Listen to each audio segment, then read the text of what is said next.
Boa noite, pessoal. Boa noite. Eu gosto de chegar em cima do horário que é pra ver se eu desencarno alguém, né? Um dia eu consigo.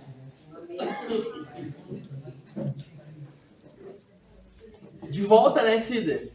Graças a Deus. De volta. Muito aguardado.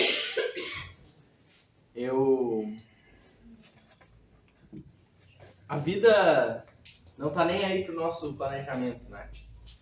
E eu acho que desde janeiro ou dezembro eu não faço palestra. Dezembro foi onde? Dezembro foi a última aqui, né? Então tá.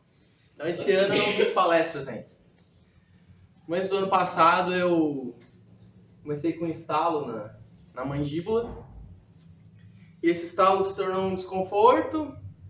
E depois ele se tornou uma dor. E ele começou a apresentar um problema de fala, assim. E aí eu tive que ir pro departamento médico e fazer um tratamento para tratar uma lesão que eu tenho na mandíbula. E eu tava aí fazendo no mínimo uma palestra por semana em diversos centros espíritas. E para mim foi difícil, assim, né? Porque a tarefa que eu mais gosto do centro espírita é a palestra, né?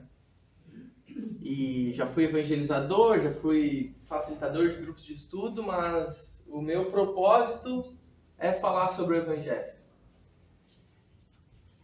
E eu fui obrigado a parar de fazer isso. Só que aí, Cida, eu tive muito tempo a pensar, né? O primeiro pensamento que eu tive foi: isso é de tanto que eu falo bobagem, né? Aí a espiritualidade resolveu me cortar. Mas eu me coloquei numa posição de estudo.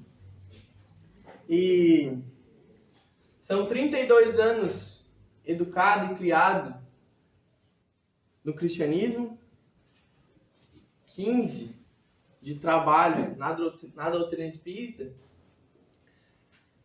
E por mais que a gente viva a doutrina espírita como igreja, que é o que nós fazemos, né? Tem um discurso muito político, e vocês já devem ter ouvido ele, que as pessoas falam assim: o espiritismo não é uma religião, é uma doutrina. Só que quando a gente insere na nossa prática espírita regularidade, organização e sistematicidade, a gente faz da doutrina espírita a nossa religião.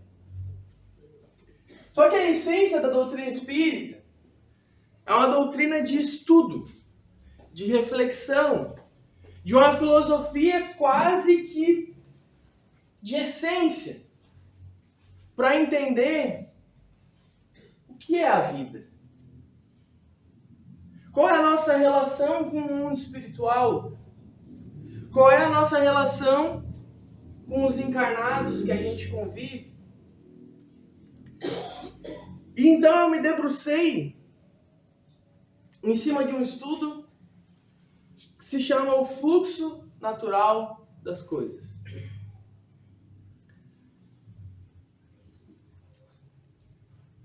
E eu preparei um monte de coisa para falar. E eu precisaria de 1h30 aqui para ficar trovando. Só que quando a gente fala sobre o fluxo natural das coisas e o fluxo natural da vida, o próprio fluxo natural se impõe.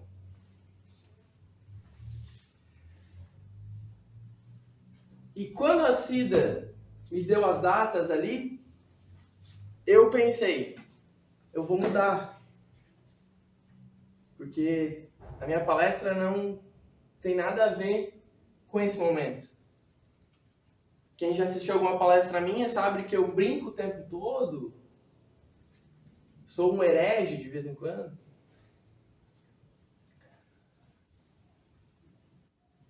Mas eu pensei: esse é o fluxo natural das coisas. E aí vejam vida, ela é cíclica. Só que não entendam cíclica com ciclos que se repetem num núcleo fechado. Pensem na vida cíclica como uma espiral. Então, quando você olha a espiral de cima, ela é um círculo.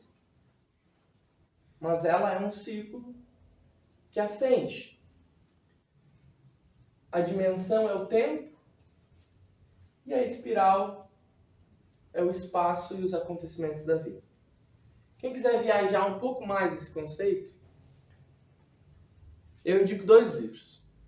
A Memória e o Tempo, do Hermínio de Miranda, e Narrações do Infinito, do Camille de Flammarion, brother do Allan Kardec. Aí você vai pirar o cabeção que nem eu nessas questões de tempo. Mas não é o que cabe aqui agora. Somente vamos focar na vida cíclica, numa espiral de acontecimentos que caminha no tempo. Essa não é a primeira palestra que eu faço depois da minha pauta. Essa é a primeira palestra num centro espírita, depois da minha pauta. Porque no final do mês passado, eu fiz uma palestra aqui na escola. E aí, veja, eu prometo que vai fazer sentido no final, tá, pessoal? Eu acho. Depois de um período parado, o primeiro local onde eu faço uma palestra é na escola que eu estudei a minha vida toda.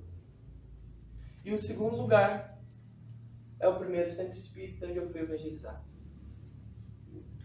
A vida, ela vai fazendo os seus ciclos, né? E a gente precisa começar a olhar para os acontecimentos da vida e tentar tirar deles um pouco mais do que as nossas primeiras sensações e emoções. Porque quando acontece alguma coisa, a nossa primeira reação é quase que instintiva. Flerta muitas vezes com a irracionalidade. E nós que nos dizemos espíritas, que levantamos a bandeira da fé raciocinada, precisamos ir um pouco mais a fundo do que os instintos e do que as emoções. E quando eu me dei conta de que, de maneira totalmente arbitrária, sem a minha vontade, a vida tinha feito comigo esse ciclo de pausa, repouso, recuperação e retornar exatamente onde eu comecei. Eu fiz algumas reflexões internas da minha existência, das minhas dúvidas, dos meus questionamentos. Porque eu já falei isso aqui, né? Quando eu era criança e eu sentava aí, e eu via os palestrantes aqui na frente, eu pensava, meu Deus do céu, que pessoa iluminada. Hoje, que eu sou palestrante, eu tenho 2 possibilidades. Ou o nível dos palestrantes baixou muito, que eu tô aqui, ou eu estava errado quando eu estava aí. Então, muitas vezes, você pode estar aí sentado e olhar, nossa, mas aquele menino, ele fala sobre o Evangelho, ele tem um domínio do estudo do Espiritismo. É só isso mesmo. Porque dentro do meu coração habitam as mais profundas dúvidas e questionamentos, até mesmo sobre o Espiritismo.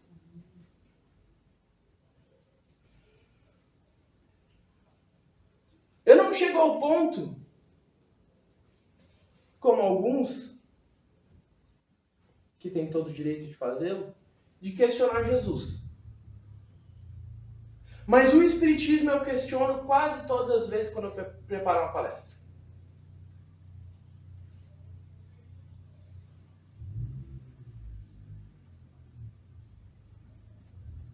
E o meu coração é inundado por esses questionamentos. Mas quando os fatos se impõem e o fluxo natural da vida segue o seu rumo, a gente precisa entender que a gente precisa abrir mão de ter o controle das coisas.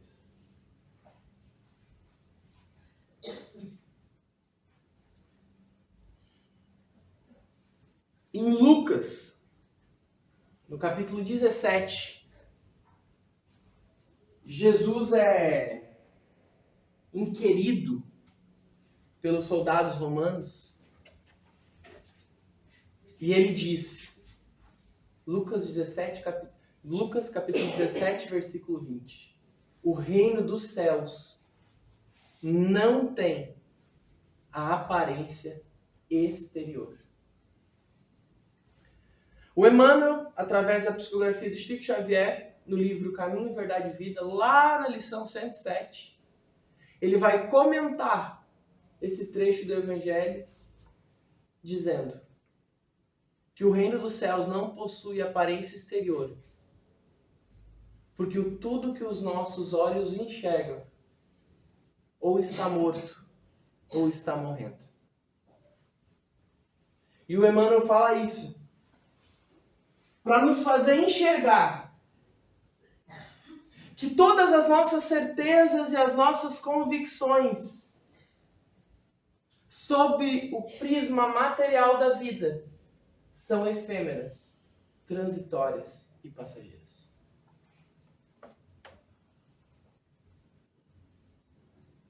Tudo que os nossos olhos enxergam ou está morto ou está morrendo, todos nós aqui nascemos e estamos destinados à morte.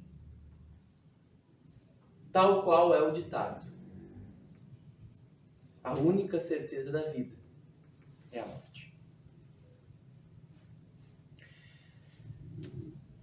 E agora que eu me dei conta que a Rô está aqui, né? A Rô foi... A Dona Doroti foi a primeira evangelizadora. Mas a Rô foi a que pagou os maiores pecados. Porque ela foi mais tempo na vida dela minha evangelizadora. A vida tem um fluxo natural. E por mais que doa, e dói nesse momento no meu coração dizer isso, existe um fluxo natural. E esse fluxo natural é presidido por Deus. Por Deus.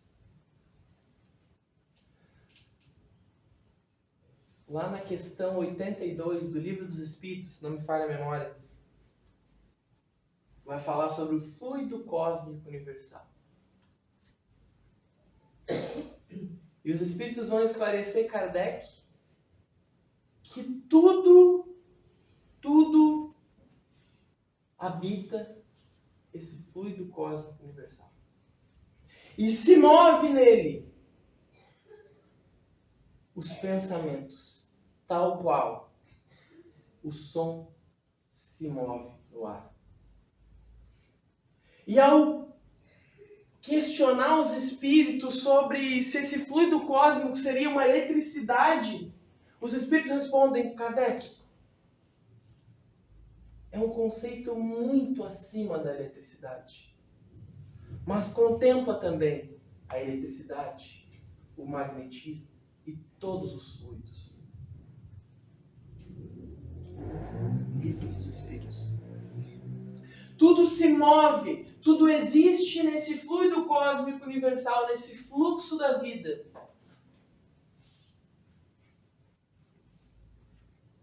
E vai dizer Jesus ao apóstolo Tiago, todos os cabelos de vossa cabeça estão contados.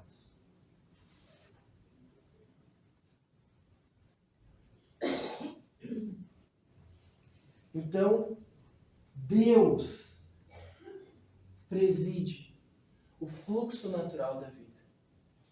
ao qual todos nós estamos inseridos. Vivendo todas as nossas dores, as nossas alegrias, os nossos questionamentos, as nossas missões, os nossos propósitos, os nossos resgates,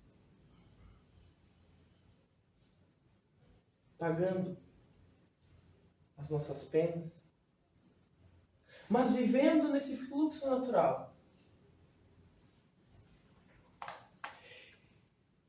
E quando nos deparamos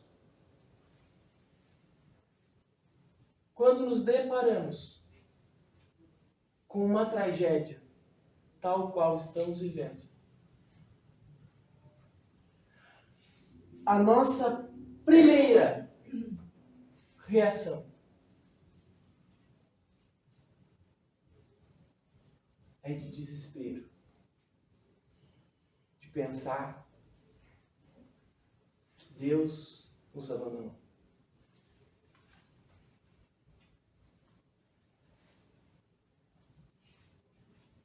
É de achar que o fluxo natural, de alguma maneira, quebrou. E eu vinha para cá agora, ouvindo uma banda evangélica, que eu gosto bastante, chamada Morada. Pode escutar que eles são uns evangélicos moderados. E eles têm uma música que é sobre Jesus, eu acho, que eu não perguntei para eles. O título da música é Tudo Sobre Você. E no meio da música tem uma frase brilhante. Fala assim: a porta que se abre é você. E aí acho que todos nós concordamos. Quem nunca passou por um momento de êxtase, de entusiasmo na vida, onde todas as coisas pareciam dar certas, e disse: Deus é bom. Deus é bom. Isso é um milagre.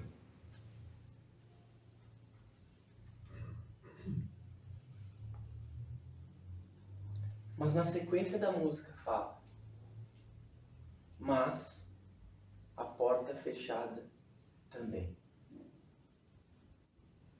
A porta que se abre é você, mas a fechada também. E aí é mais difícil da gente aceitar. E talvez de todas as religiões, com todo respeito. E quando alguém fala com todo respeito, vai faltar com respeito logo na sequência, né? Com todo respeito a todas as religiões, as doutrinas, as filosofias, talvez o Espiritismo, em momentos como esse, tenha uma lucidez que é difícil até mesmo para nós espíritas compreender. Uma lei. A gente for no livro dos Espíritos, lá nas leis morais, capítulo 6 ou 7, por ali, a gente vai encontrar lei de destruição.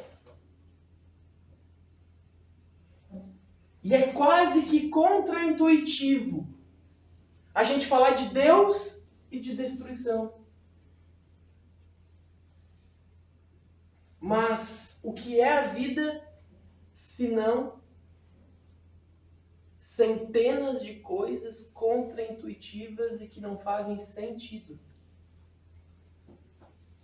E essa é a minha teoria sobre o cavalo caramelo. É tão absurdo e contraintuitivo a cena de um cavalo no telhado que isso nos... A comédia trabalha muito com isso. Se você for estudar a comédia, o que o humorista está o tempo todo fazendo É falando coisas que não se conectam para que o teu cérebro não consiga processar direito e daí surge a piada. São movimentos contraintuitivos, tal qual é falar de Deus e destruição. Mas é o que a doutrina espírita faz, nos explicando que a lei de destruição é uma lei natural, contida no fluxo natural das coisas. E o que muitas vezes para nós parece sem sentido, tem um propósito que nós não conseguimos alcançar. Se você me fizer a pergunta aqui, por que tudo isso está acontecendo no Rio Grande do Sul? Eu não sei. Por que toda essa tragédia, essa calamidade, essa tristeza? Eu não sei.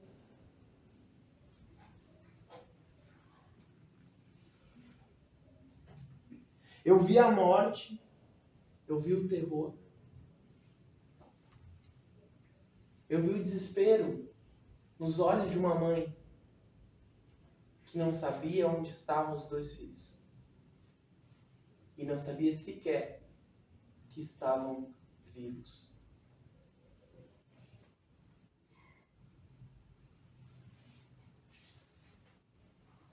Eu não sei. Queria muito, muito. A minha mente queria muito chegar aqui e dizer para vocês, olha, tudo isso está acontecendo por isso, por aquilo e por aquele outro. E sabe, eu não consigo.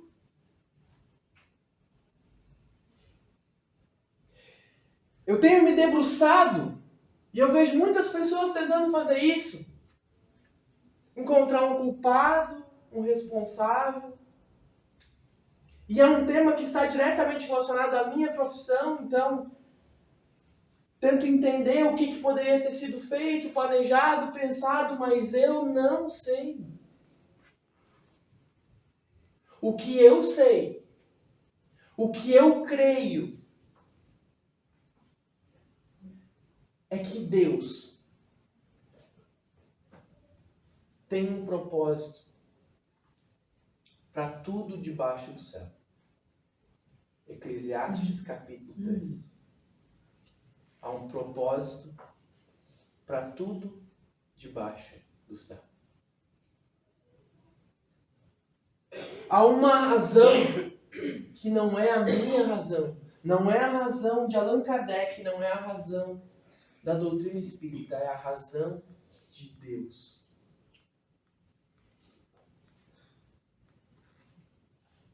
E existe uma ordem no caos. Mesmo que eu e você não tenhamos capacidade de hierarquia espiritual para entender. Se eu falasse para você que alguém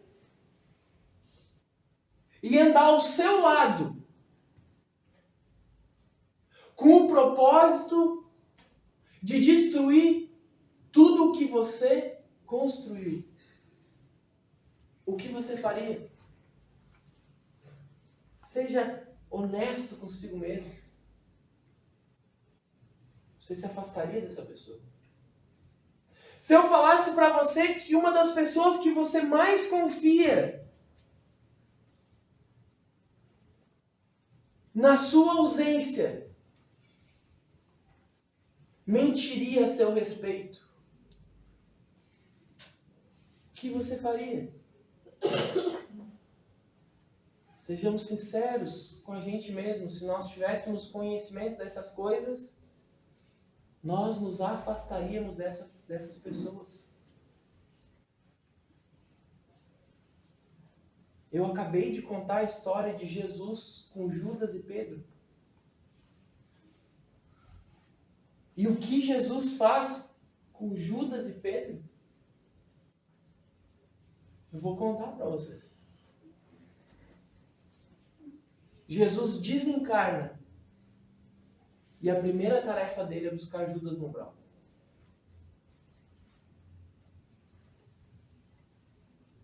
A segunda tarefa dele é se transfigurar em luz na frente de Pedro e dizer: Pedro, tu és a rocha, e sobre essa rocha eu erguerei a minha igreja.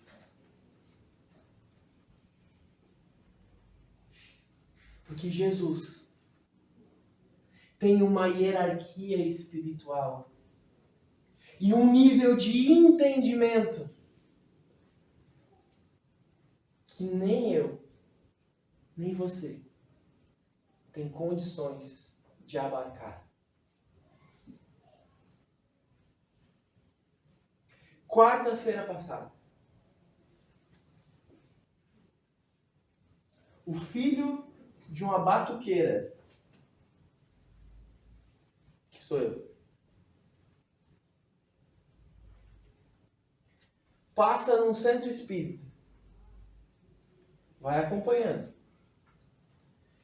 pega 360 fatias de bolo, vai a Tramandaí, pega um amigo católico, maçom,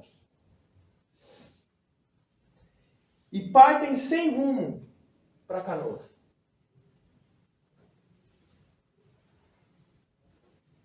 E a ideia era entregar em um abrigo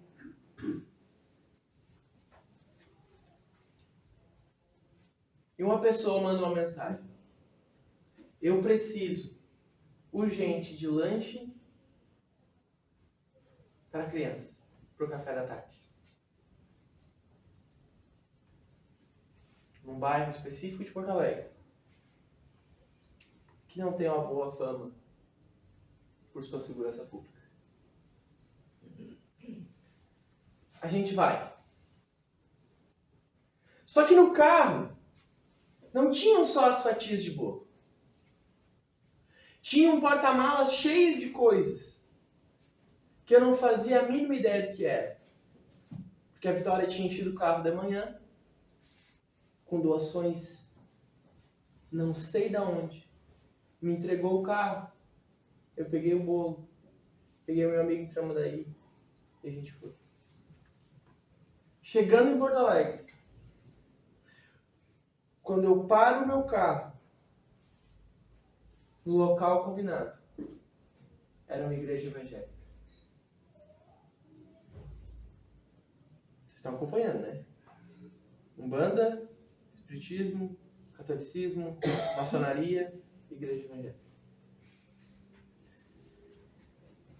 Eu entrego os bolos do Centro Espírita, obviamente sem dizer que era do Centro Espírita, porque não vamos correr risco também, né?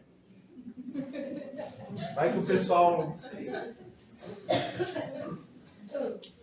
Ainda bem que o meu Instagram é Cristão Gui, né? Então dá uma disfarçada, né?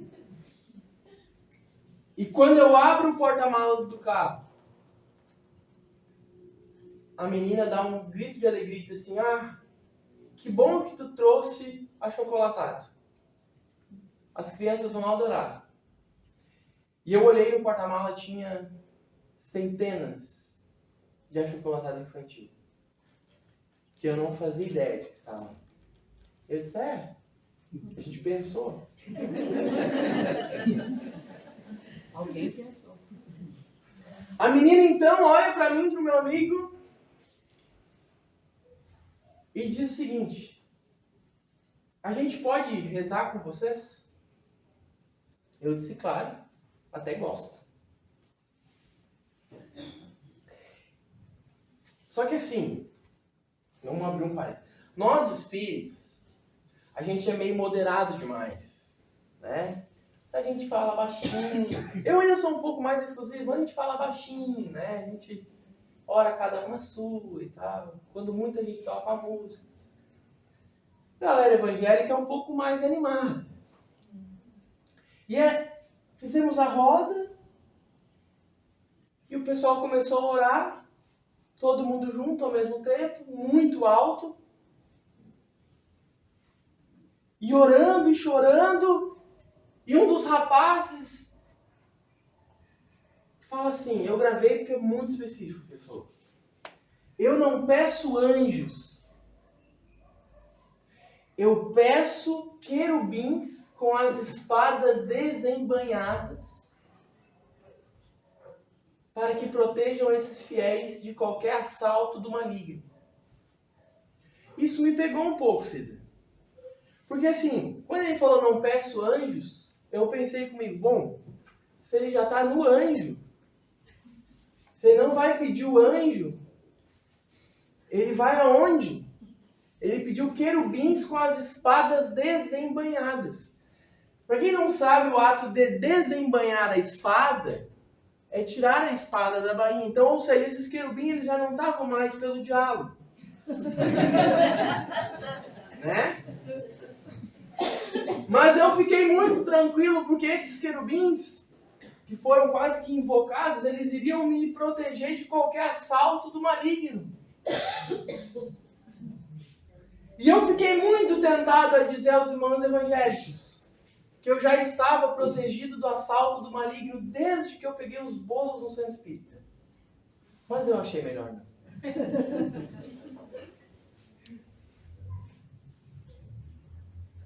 Mas vamos olhar. Esqueçam que sou eu. É um filho de uma umbandista, um católico, maçom. E ele, Anaí conhece, completamente maluco, doido. Como quase todos os meus amigos. Centro espírita, bolinho de centro espírita. Os todinhos que eu tenho até medo de saber de onde vieram. Igreja evangélica. E na semana passada eu fui em muitos abrigos. A maioria deles, um vínculo religioso. A maioria.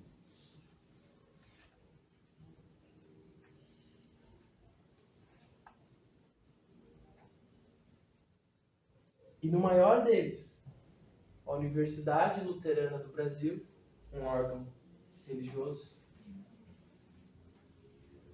Eu estudei a faculdade inteira na UBRA. A faculdade inteira. E eu nunca tinha percebido uma coisa que eu percebi semana passada. No brasão da UBRA, no entorno da florzinha, tem uma inscrição em latim. Veritas vos liberavit. A verdade vos libertará.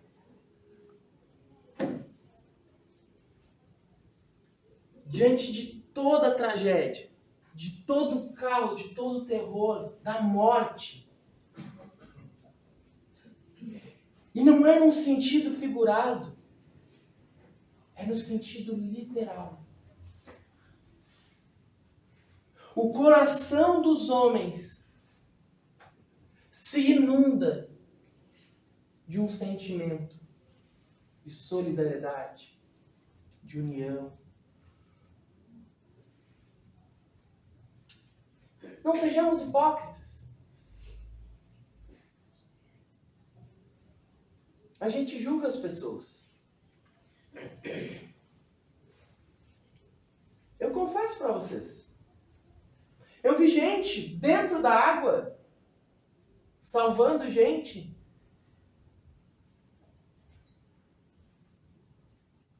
que eu jamais achei que teria essa atitude. Jamais.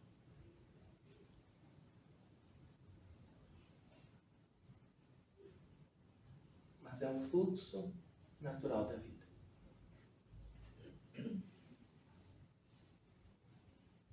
Há menos de um mês atrás, eu estava do outro lado do mundo com o meu sócio, falando sobre negócios, prosperidade, construções. Menos de 30 dias depois a gente estava dentro d'água, eu e ele. Com os olhos cheios de lágrimas. Mas é o fluxo natural da vida.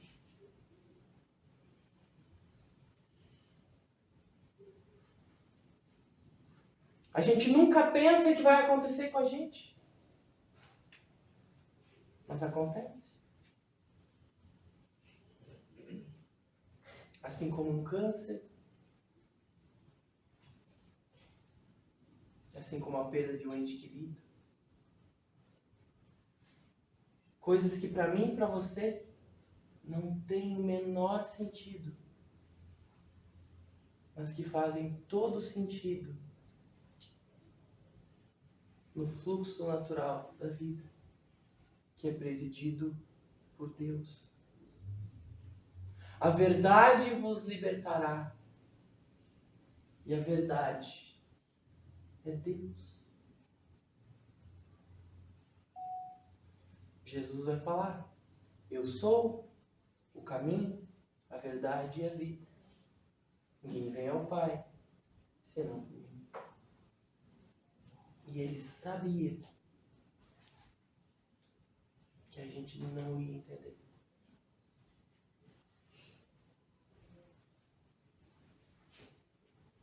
Mas ele pretende que a gente confie. Então, meus amigos, diante do fluxo natural das coisas, das tragédias que a gente não pode entender, dos problemas que a gente não pode resolver, a gente precisa confiar de que tudo está exatamente onde deveria estar e nos esforçar ao máximo para fazer a parte que nos cabe na obra de Deus. Obrigado pela paciência de todos, meu amor.